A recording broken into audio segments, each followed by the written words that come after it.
Hi, welcome to Food with Len. This video I'm going to make some coffee sweetener. My coffee video that I made about a year ago is doing pretty well, and I'm kind of going to do this as an addendum because I think I said that I would do something like that. What I'm going to do here is coffee sweeteners.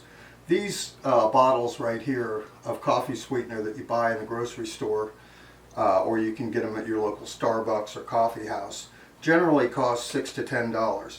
But you can make your own coffee sweetener for about 50 cents a bottle. So what I've done is I've bought those and I've saved the bottles to refill. So basically I just bought them for the bottle. I mean, I already knew this trick, but I wanted, the pump bottles.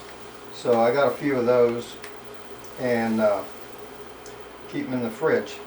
So the way you make your sweetener is you do basically a 1-to-1 ratio of water and crystallized regular sugar, which basically you get the water hot and you dissolve the sugar into the water, and that is about all on the sweetening side.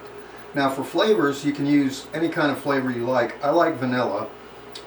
You could use the regular pure vanilla, which is pretty expensive. I use just the imitation vanilla because, I mean, it's really not that big of a deal to me as far as that goes. It still adds a vanilla flavor, and I'm not a purist. I mean, if you want to spend a lot of money on your iced coffee, you can do that. The thing about iced coffee versus hot coffee, you can just put the sugar in like this as crystals.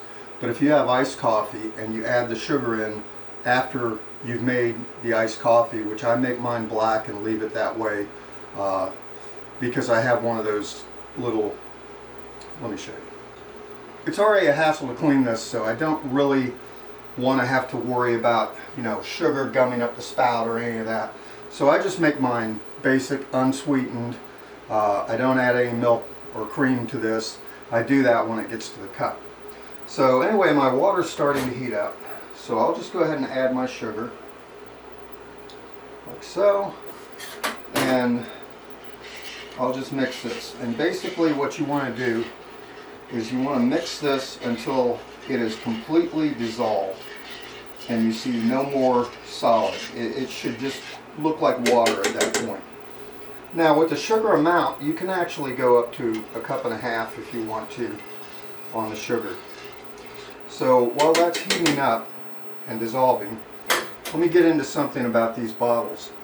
When you fill these bottles after you've made your mixture, make sure and put them in the fridge, and when you do, take the cap off, leave it loose, because what I've done is I've had these, fill it up with warm solution or anything that's not refrigerator cold, and I've tightened down the cap and I've come back and it has pushed a bunch through the spout and made a mess in my refrigerator.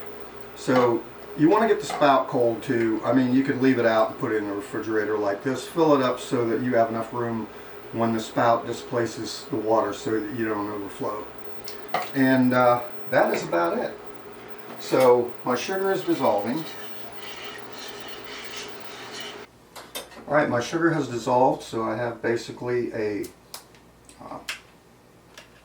what they call a simple syrup. So I'm just going to add my vanilla. I don't really measure it. I just pour some in and do it to taste. Basically you can tell when the color changes to whatever you want. And you can use whatever extract you want. Hazelnut, maple, have fun with it. Like I said, it works out to like maybe 50 cents a bottle, if that, depending upon how much you pay for your extract. If you pay a lot for your extract and use a lot of extract, it could be a little bit more. So anyway, there you have it. I'm going to let this cool down and then I'm just going to fill up my bottles and good to go. Thank you very much for watching. I hope you enjoyed this. I will leave a link to the coffee making video that I made in the description down below. Please give me a thumbs up or a thumbs down, whatever your preference, and I'll catch you in another video.